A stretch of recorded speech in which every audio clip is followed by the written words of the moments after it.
देंगे ताकि मेरी बहन और बेटियां भी सरपंच बने, नगर पालिका अध्यक्ष बने, नगर पंचायत में जाए, जिला पंचायत में जाए। अगर मैं ये रिजर्वेशन नहीं देता, जुगल, अगर मैं रिजर्वेशन नहीं देता तो बन जाती क्या सरपंच? बनने ही नहीं देते। कहेंगे हम लड़ेंगे, तू तो रोटी बना। लेकिन हमने तय किया कि बहनों को भी गांव की और शहर की सरकार चलाने दो।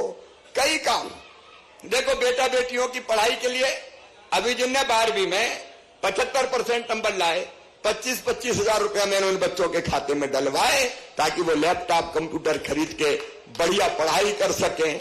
6वीं पास करके 5वीं पास करके 6वीं में जो बच्चे दूसरे गांव जाते हैं उनके खाते में अभी 4,500 रुपया साइकिल के लिए डालने वाला हूं। 8वीं पास करके 9वीं में जो जाते हैं दूसरे गांव, उनके खाते में भी 4,500 रुपया डालने वाला हूं। और अपने बाया के स्कूल में भी, हाई स्कूल में 12वीं में, बाया हो चाहे और कोई गांव, जो 12वीं में एक बेटा और एक बेटी सबसे ज्यादा नंबर लेके आई है, उसको मामा स्कूटर और स्कूटी दिलवाने वाला है ताकि उस पे बैठ के वो कॉलेज की पढ़ाई करे। और एक बात और सुनना, ये सबके लिए तय किया है। मैं जानता हूं हर माँ बाप, किसान हो, गरीब हो, अपने बेटा बेटी को पढ़ाना चाहता है, आगे बढ़ते देखना चाहता है, लेकिन पैसा नहीं होने के कारण कई बच्चों की पढ़ाई अटक जाती है। अब मेरी बहनों और भाइयों और बेटा बेटियों, साफ ध्यान से सुन लेना, अगर अपनी मेहनत से मेरे बच्चों का एडमिशन मेधावी विद्यार्थी योजना के अंतर्गत मेडिकल कॉलेज में होगा, इंजीनियरिंग कॉलेज में होगा, IIT IIM में होगा, लॉ कॉलेज में होगा, कहीं भी होगा, तो फीस चाहे कितनी भी हो, प्राइवेट मेडिकल कॉलेज की फीस होती है 8 लाख 10 लाख रुपया साल, 5 साल के 50 लाख। बताओ, किसानों के बेटा बेटी दे सकते हैं क्या? गरीबों के दे सकते हैं क्या? तो अब ये फीस बच्चों के मम्मी पापा नहीं भरवाएंगे, कौन भरवाएगा? अरे जोर से बताओ। मामा भरवाएगा। पढ़ाते जाओ बच्चों को। मामा तो मुख्यमंत्री है, उनकी पढ़ाई में बाधा नहीं आने दूंगा। बच्चों की पढ़ाई में कोई बाधा बहनों और भाइयों मैं नहीं रहने दूंगा। ये पढ़ते रहें, बढ़ते रहें, माता पिता का नाम रोशन करते रहें और अपने प्रदेश और क्षेत्र को आगे बढ़ाते रहें। ऐसी अनेकों योजनाएं, अभी एक योजना मैंने शुरू करी, 12वीं के बाद क्या करें? 12वीं के बाद बच्चों को काम धंधे की जरूरत होती है, तो एक तो सरकारी नौकरियों में भर्ती का अभियान लगातार जारी रहेगा। 1 लाख भर्तियां अभी कर रहा हूं, 50,000 भर्ती और करूंगा, तो सरकारी नौकरी में भी भर्ती। दूसरे, हमारे कई बच्चे अगर अपना काम धंधा शुरू करना चाहते हैं तो मुख्यमंत्री उद्यम क्रांति योजना का लोन वो दिलवा के उसकी गारंटी मैं लूंगा और ब्याज की सब्सिडी भी दूंगा ताकि अपना काम धंधा शुरू कर सके। और तीसरे, मेरे बेटा बेटियों जिनने 12वीं पास कर लिया, जिन्हें ITI कर लिया, ऐसे बच्चे उसके बाद क्या करें? तो मेरे बेटा बेटियों, अगर काम सीखने जाओगे अलग अलग कंपनी में, तो एक नई योजना भी चालू कर रहा हूं, मुख्यमंत्री सीखो और कमाओ योजना। ये बच्चे काम सीखने जाएंगे और काम सीखने के बदले मामा 8,000 रुपया इनको दिलवाने का काम करेगा ताकि काम भी सीख जाए और 8,000 रुपया से उनका खर्चा भी चल जाए। देखिए, मैं मुख्यमंत्री इसलिए नहीं बना कि कुर्सी पे बैठ के आनंद करूं, इसलिए बना है कि मैं लोगों की जिंदगी बदलूं, मैं आंखों के आंसू पोंछूं। मेरी गरीब बहनों, 1,000 रुपया की जरूरत भी अगर पड़ जाती थी, दवाई के लिए चाहिए, बच्चे की पढ़ाई के लिए चाहिए, कपड़ों के लिए चाहिए, बच्चा आके गोद में बैठ गया और कहने लगा माँ मुझे शर्ट दिलवा दे, बेटी कहने लगी मम्मी फिराक दिलवा दे, स्कूल की मेरी कपड़ा फट गया है वो कपड़ा दिलवा दे, खिलौना दिलवा दे, छोटा मोटा और कोई चीज दिलवा दे। या सावन के महीने में जब मायके जाती हैं तो भैया के बेटा बेटी आएंगे दौड़ के और पकड़ के कहेंगे भुआ जी आई है, मेरे लिए क्या लाई है। तो बहनें इसी चिंता में रहती थी कि पैसा की व्यवस्था कहां से करूं, 1,000 रुपया के लिए भी परेशान हो जाती थी। बताओ बहनों, सही बात है कि नहीं? आज दिल से बताना। अरे सही है तो बताओ, सही है कि नहीं? 1000 रुपया, 500 रुपया अगर मांगने भी जाए तो कह देते थे, रिश्तेदारी कह दे कि अरे हमारे पास कहां से धरे हैं। और ये दर्द मैंने बहनों बहुत दिनों से देखा था, और मैं कई दिनों से सोच रहा था कि कोई ऐसी योजना बना शिवराज कि बहनों की ये तकलीफ दूर हो जाए। एक दिन मैं रात भर सोचता रहा क्या करूं क्या करूं, क्योंकि एक बात साफ है, देखो मैं कहने के लिए भैया नहीं हूं, आपके बेटा बेटी मुझे मामा कहते हैं, वो मेरे भांजे भांजी है। अब वो भांजे भांजी हैं तो ये जो सामने बैठी है ये मेरी बहनें हैं सब। बताओ बहनें हैं कि नहीं? अरे जोर से बोल के बताओ, है कि नहीं? भाई हूं मैं? अरे बताओ, भाई हूं, सगा हूं कि सौतेला? और इसलिए मेरे मन में यह बात आई कि भाई भी तो, तू भी तो भाई है, और भाई भी सगा भाई है। अब भाई सावन के महीने में अपनी बहनों को कुछ ना कुछ तो देता ही है। राखी बंधवाता है तो पैसा देगा, कपड़ा देगा, कोई 100 देगा, कोई 200 देगा। मेरे दिल ने कहा कि देख अपनी बहनों की तरफ, क्या तेरा कोई फर्ज नहीं है? और मैंने तब सोच लिया कि ऐसी योजना बनाऊंगा, क्योंकि साल में एक बार बहनों के खाते में पैसा डालने से काम नहीं चलेगा। बताओ, एक बार देने से काम चलेगा क्या? नहीं चलेगा। और इसलिए मैंने तय किया, एक बार नहीं, हर महीने अपनी बहनों के खाते में 1000 रुपया मैं डालूंगा, ताकि मेरी बहनें मजबूर ना रहे। ये मुख्यमंत्री लाडली बहना योजना है। बहनों जरा जोर से ताली बजाओ। बताओ योजना अच्छी है कि नहीं? अरे जोर से बताओ, अच्छी है कि नहीं? लेकिन सुन लेना, यही नहीं रुकने वाला। देखो एक बात है जो सच्चाई है, भाई तुम भी सुनो। पैसा अगर होता है तो विश्वास रहता है। बताओ, भरोसा रहता है कि नहीं? जेब में पैसा हो तो जरा हिम्मत रहती है कि पैसा तो रखें, जरूरत पड़ेगी तो खर्चा कर लेंगे। और पैसा नहीं होता तो जी घबराता है, मुसीबत में आ गए तो क्या होगा। और इसलिए मेरी बहनों, ये पैसा नहीं है, ये बहनों का सम्मान मैंने दिया है, बहनों की इज्जत मैंने दी है, उनका स्वाभिमान उनको दिया है। और पैसा जब आता है तो इज्जत भी बढ़ती है। बताओ, बढ़ती है कि नहीं बढ़ती? अब सास भी सोचती है, बहू के खाते में 1000 रुपया तो आ रहे हैं, जरा बहू की रोटी में भी घी चुपड़ दो भाई। सास का प्यार बढ़ गया होगा, और पतिदेव भी अब जरा ढंग से बोलते होंगे, एक गुड्डू की मम्मी कैसी हो तुम, पैसा आए कि नहीं आए अभी? क्योंकि बगैर जरूरत पे उनका भी काम चलेगा। लेकिन मैं यहीं नहीं रुकने वाला, मैं पैसे की व्यवस्था कर रहा हूं। मेरी बहनों, अभी जो पैसा मैं 1000 रुपया डाल रहा हूं, उससे 15,000 करोड़ रुपए का खर्चा एक साल में होगा। 15,000 करोड़ कितने पैसे जाएंगे बहनों के खाते में? आज बहनों से बुलवाऊंगा, कितने जाएंगे? 15,000 करोड़। बताओ, मेरे अलावा कोई दे सकता था क्या? अरे जोर से बोलो, कांग्रेस का भी दे सकती थी क्या? मैंने तय किया, चाहे कुछ हो जाए मैं तो दूंगा, और यहीं तक नहीं रुकूंगा।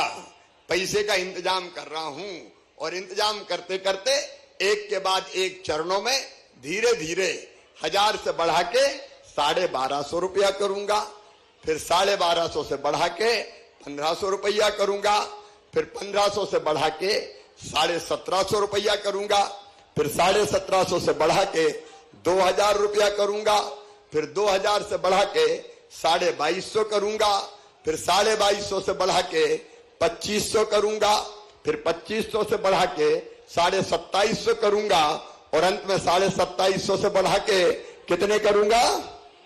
जोर से बोलो, 3000 करूंगा। क्योंकि मैं मानता हूं कि जब ये 3000 रुपया बहनों के पास होगा तो उनके छोटे बड़े सारे काम हो जाएंगे, आंखों में आंसू नहीं रहेंगे, चेहरे पे खुशी आएगी, और वो गर्व के साथ जिएगी, स्वाभिमान के साथ जिएगी, इज्जत के साथ जिएगी। मेरे लिए, इसलिए मेरी जिंदगी की सबसे महत्वपूर्ण योजना है, और ये योजना बना के मेरी बहनों, मुझे लगता है कि मेरी जिंदगी सफल हो गई। अब मैं मर भी जाऊं तो मुझे कोई गम नहीं, क्योंकि मैंने बहनों की जिंदगी ठीक करने की कोशिश की और उसमें मैं सफल हो गया। हमको आगे बढ़ना है। एक बात और मेरे दिमाग में जो है कि बहनों की आमदनी काम धंधा करते हुए, घर का कामकाज करते हुए 10,000 रुपया होनी चाहिए और स्व सहायता समूह के माध्यम से, आजीविका मिशन के माध्यम से ये आमदनी बढ़ाने की कोशिश मैं कर रहा हूं।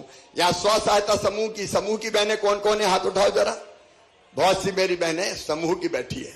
देखो, अपन को गरीब नहीं रहना, अपन को मजबूर नहीं रहना, अपन को अब धीरे धीरे अपनी आमदनी बढ़ानी है। उसने कई तरह के काम धंधे शुरू कर रहे हैं, उनका वर्णन करने का समय मेरे पास नहीं है। मेरी कोशिश है कि काम करते करते एक बहन की हर महीना आमदनी कम से कम 1 लाख रुपया होना चाहिए, ताकि लखपति क्लब में शामिल हो जाए। 10,000 रुपया महीना, उसके लिए हम अलग काम कर रहे हैं। समाज का हर वर्ग, अभी रमाकांत जी किसानों के लिए बता रहे थे 0% ब्याज पे कर्जा। कमलनाथ ने कई झूठे वादे किए। 5-6 चीजें मैं आपको बताता हूं। मैं बहनों को जो 16,000 देता था वो बंद कर दिए। मर जाते थे एक्सीडेंट में, मैं 4 लाख देता था, कमलनाथ ने बंद कर दिए। मैंने बच्चों को लैपटॉप के लिए 25,000 रुपया देने का फैसला किया था, कमलनाथ ने बंद कर दिए। बेटियों की शादी करवा दी, लेकिन शादी करने के बाद भी बेटियों के खाते में कमलनाथ ने पैसा नहीं डाले, कांग्रेस ने पैसा नहीं डाले। बेटियों को भी छलने का काम किया। मैं बुजुर्गों को तीर्थ यात्रा करवाता था, तो वो तीर्थ यात्रा भी इनने बंद कर दी थी। मैं पहले रेल से तीर्थ यात्रा करवाता था, अब मैं मुख्यमंत्री बना तो तीर्थ यात्रा फिर चालू, लेकिन केवल रेल से नहीं, अब हवाई जहाज से भी तीर्थ ले जाऊंगा। बताओ, गरीबों को भी हवाई जहाज में बैठना चाहिए कि नहीं? अरे जोर से बताओ, बैठना चाहिए कि नहीं? और इसलिए हवाई जहाज से भी तीर्थ यात्रा अपनी जारी रहेगी। ऐसी कई योजनाएं जो कांग्रेस और कमलनाथ ने बंद कर दी थी, वो सारी योजनाएं फिर चालू कर दी है। गांव गांव में विकास के काम आज आपने देखे कि करोड़ों रुपयों के विकास के कामों के भूमि पूजन और शिलान्यास आज यहां संपन्न हुए हैं। चाहे बाया मेन रोड से मर्दानपुर मार्ग हो, मुर्रा, ये बहुत से रोड है। आज 25 करोड़ 32 लाख के इस इलाके के कई सड़कों के भूमि पूजन के कार्यक्रम संपन्न हो रहे हैं। तो ये सड़कें भी बनेगी। आज जब मैं बाया आया तो बाया वालों ने मेरे सामने कुछ और मांगे रखी है, मैं उन पे भी चर्चा करना चाहता हूं। एक तो नाले का, ऐसे बेटा ऐसे पूरी नहीं होगी। मैंने पहले ही कह दिया है, ये बीच में जनता बैठी, इसमें डिस्टरबेंस नहीं। अगर कोई बात है तो अलग बात कर लेना। और मैंने पहले ही कह दिया कि बच्चों के स्कूल में जो गड्ढे की शिकायत आई है, तुरंत उस गड्ढे को भरने का काम किया जाएगा। एक बार मेरे साथ बोलिए, भारत माता की। इसके साथ ही बाए की एक बड़ी समस्या है, नाले के रिटर्निंग बाल और उसका पक्कीकरण। ये पहले भी एक बार प्रयास हुए थे, लेकिन उन प्रयासों में पूरी सफलता नहीं मिली। अब इसका कलेक्टर इधर आ जाएं, जरा कलेक्टर इधर आ जाएं। इसकी रिटर्निंग बाल के यहाँ, रिटर्निंग बाल के मामले में तत्काल यहाँ का एस्टीमेट बनवा के और मुझे मिल जाए, ताकि इसकी परमानेंट व्यवस्था हम लोग कर सकें। आपने रिटर्निंग बाल के अलावा सलकनपुर कॉरिडोर की बात करी है, यहां आगे बढ़ाने की, तो उसकी भी मैं सर्वे करवा लूंगा। एक कचरा संग्रहण वाहन चाहिए, बड़ा वाला डीजल इंजन वाला, तो उसकी व्यवस्था भी बाया में करेंगे। और आंतरिक मार्ग लगभग 1000 मीटर आपने मांगा है, तो 2 चरणों में ये आंतरिक मार्ग भी सीमेंट कंक्रीट का यहां बढ़वा दिया जाएगा। और एक सामुदायिक भवन ये भी बाया में बनाने का काम किया जाएगा। बाया के अलावा आसपास के गांव से भी जो आवेदन आए हैं, उस पर उपयुक्त काम करेंगे। मेरे प्रिय बहनों और भाइयों, आपने आशीर्वाद दिया और उस आशीर्वाद के कारण मुझे ये ताकत प्राप्त हुई कि मैं जनता की सेवा के काम कर रहा हूं। एक बात केवल कहता हूं कि बताओ, जो अपना साथ दे उसका साथ देना चाहिए कि नहीं? जोर से बताओ, देना चाहिए कि नहीं? तो आज मैं आपसे अपील करता हूं, मेरे बहनों और भाइयों, अगर भारतीय जनता पार्टी की सरकार अच्छा काम कर रही है, तुम्हारा भाई और मामा अच्छा काम कर रहा है, मोदी जी अच्छा काम कर रहे हैं, तो बताइए उनका साथ देना चाहिए कि नहीं? तो आइए आज बाया में हम संकल्प करेंगे कि जो हमारे साथ है हम उसके साथ रहेंगे, भैया का साथ देंगे, मामा का साथ देंगे, भारतीय जनता पार्टी की सरकार का साथ देंगे। बोलिए सब तैयार हैं? तो अपनी अपनी जगह खड़े होके दोनों हाथ ऊपर उठा के, दोनों मुट्ठी बांध के इधर भी और दोनों हाथ ऊपर उठा के दोनों मुट्ठी बांध के भारत माता की जय बोल के मामा, भैया और भाजपा का साथ देने का संकल्प लेंगे।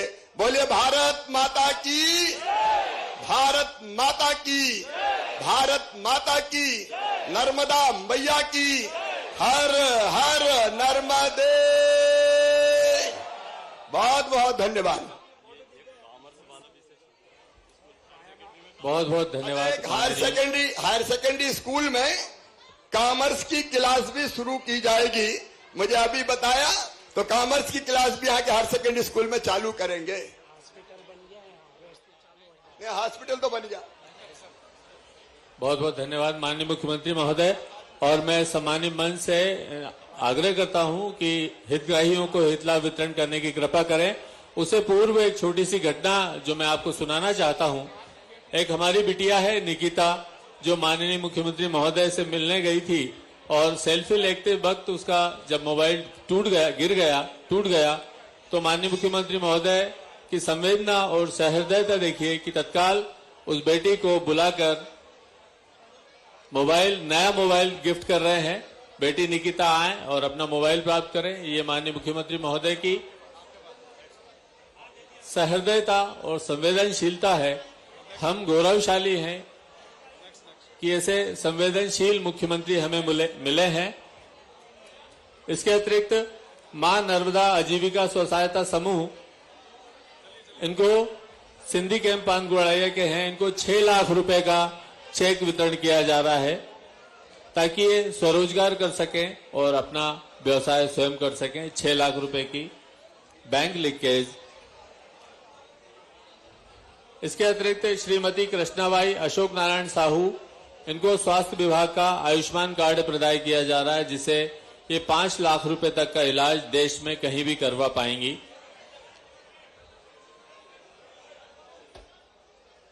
श्रीमती लक्ष्मीबाई यादव, रतन सिंह यादव श्रम विभाग से इनको संबल कार्ड प्रदान किया जा रहा है और सभी शासन की सभी सुविधाएं संबल कार्ड प्राप्त होने के बाद इनको मिलने लगेंगी। श्रीमती लक्ष्मीबाई यादव और कुमारी नित्या तुमराम, पिता सुखराम, माता शगुनबाई।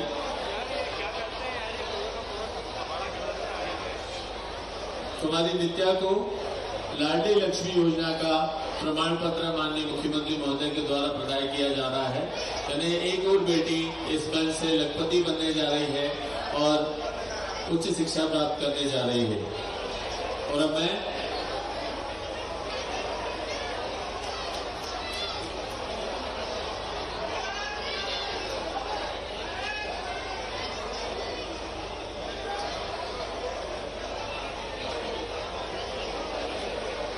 सरपंच प्रतिनिधि महोदय आदरणीय पटेल साहब, कृपया आकर आभार व्यक्त करने का रस करें।